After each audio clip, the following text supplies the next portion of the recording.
Praise the lord. ఈరోజు వాక్య భాగం లూకా సువార్త 12వ అధ్యాయం 25వ వచనం. మరియు మీలో ఎవడు చింతించుట వలన తన ఎత్తును మూరడెక్కువ చేసుకొనగలడు. ఈరోజు ఈ వాక్య భాగం ద్వారా దేవుడు మనతో మాట్లాడుతున్నారు. ఈ లూకా సువార్త 12వ అధ్యాయం 25వ వచనం కనుక మనం చూస్తే, ఏమి తిందుము అని మీ ప్రాణంను గూర్చి, ఏమి ధరించుకుందుమని మీ దేహంను గూర్చి చింతపడొద్దు.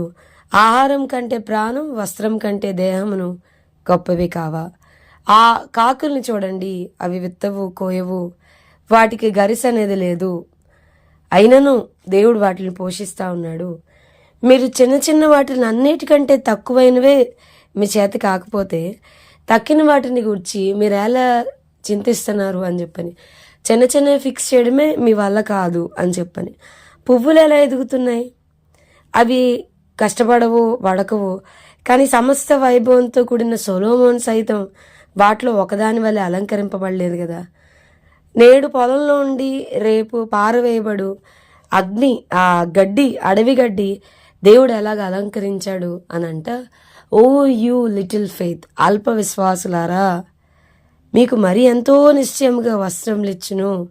సో మీరు ఫోకస్ చేయాల్సింది ఏంటంటే దేవుని రాజ్యం కోసం. ఏమి తిందుమో, ఏమి త్రాగుదామో, ఏమి ధరించుకుందామో అని కాదు అని అంటూ ఉన్నారు. దయచేసి ఈ వాక్యం వింటున్న ప్రియమైన వారులారా, నేను ఇంకా సెటిల్ అవ్వలేదు, నాకంటే చిన్నవారు సెటిల్ అయిపోయారు, నేను ఇంకా నా లైఫ్లో అందరికీ ఏదో ఒక జాబ్ ఉంది, నాకు ఇంకా ఏం జాబ్ లేదు, అందరు ఏదో ఒకటి సాధించారు, నేనేమీ సాధించలేదు, ఆల్ ఆర్ గాట్ మ్యారీడ్, అందరికీ వివాహాలు అయ్యాయి, నాకు ఇంకా వివాహం అవ్వలేదు. ఇంకేదన్నా నేను ఇంకా భవిష్యత్తులో ఒక సెటిల్ అనేది అవ్వలేదు, నేను ఇంకా ఒక స్థిరత్వం అనేది నాకు ఇంకా రాలేదు, నేను ఇంకా ప్రాకులాడుతున్నానని అంటే, ఒకసారి బైబిల్లో మనం చూస్తే ఎస్తేరుని ఎవరు సెటిల్ చేశారు? అనాథ కదా, తల్లిదండ్రులు లేరు, మరి మొర్దెకై చేత పెంచబడుతూ వచ్చింది. దేవుడు సెటిల్ చేశాడు ఎస్తేర్ని. ఎలా సెటిల్ చేశాడు? తల్లిదండ్రులు లేరు కదా, ఏదో ఒక చిన్నదానిలోకి వెళ్ళిపోమ్మా, చిన్న ఉద్యోగం చేసుకోమ్మా అని సెటిల్ చేశాడా? లేదు కదా. మీరు బైబిల్లో ఎవరిని చూసినా వారి దేవుడు సెటిల్ చేస్తే ఆ విధానం వేరుకుంటుంది. నాకు అమ్మా నాన్న లేరు కాబట్టి, నాకు తండ్రి లేడు కాబట్టి, నాకు తల్లి లేరు కాబట్టి నేను సెటిల్ అవ్వడం చాలా కష్టంగా ఉంది, మాకు డబ్బు లేదు కాబట్టి, మేము పేదవారం కాబట్టి, నాకు ఆరోగ్యం లేదు కాబట్టి, నీకున్న లోపాలను బట్టి నేను ఇంకా సెటిల్ అవ్వలేదు అని కృంగిపోద్దు. Let God deal with all your worries. నీ యొక్క దిగులు, నీ యొక్క చింత దేవుడు డీల్ చేయనివ్వండి. Let God settle you.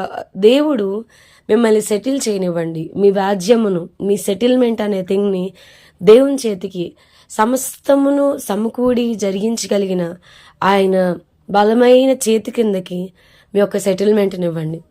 ఎస్తేరు తన పరిశుద్ధతను కాపాడుకుంటూ దేవునికి లోబడి జీవించింది. దేవుడు ఎస్తేరును చాలా చక్కగా 127 సంస్థానాలకి మరి అధిపతిగా ఉన్న అహష్వేరోషు రాజుకి భార్యనుగా చేశాడు.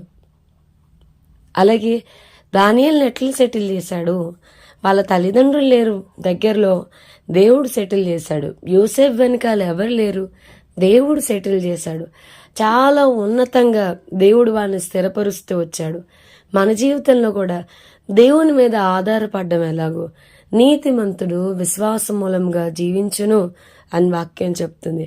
సో దేవుని మీద ఆధారపడడం ఎలాగో, దేవుడిని నమ్మి జీవించడం ఎలాగో నేర్చుకుందాం.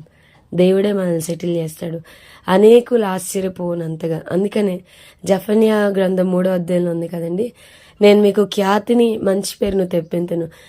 వారు ఏ చోట్ల వారు అవమానం నొందిరో ఆ ప్రతి ప్రదేశంలో కూడా నేను వారికి నిజముగా ఖ్యాతిని, మంచి పేరును నేను కలగజేస్తాను. మనంతటి మనం ప్రయాసపడి ఖ్యాతిని, మంచి పేరును తెచ్చుకోలేం. దేవుడు మనల్ని సెటిల్ చేయాలి, దేవుడు మనకు కలుగు చేయాలి. సో దేవుని మీద ఆధారపడదాం, గొప్ప సాక్షులుగా మారదాం. ప్రార్థన చేసుకుందాం. ప్రభువా, ఈరోజు వాక్య భాగం ద్వారా మీరు మాతో మాట్లాడినందుకు వందనాలు.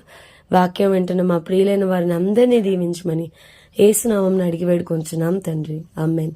God bless you and have a blessed day.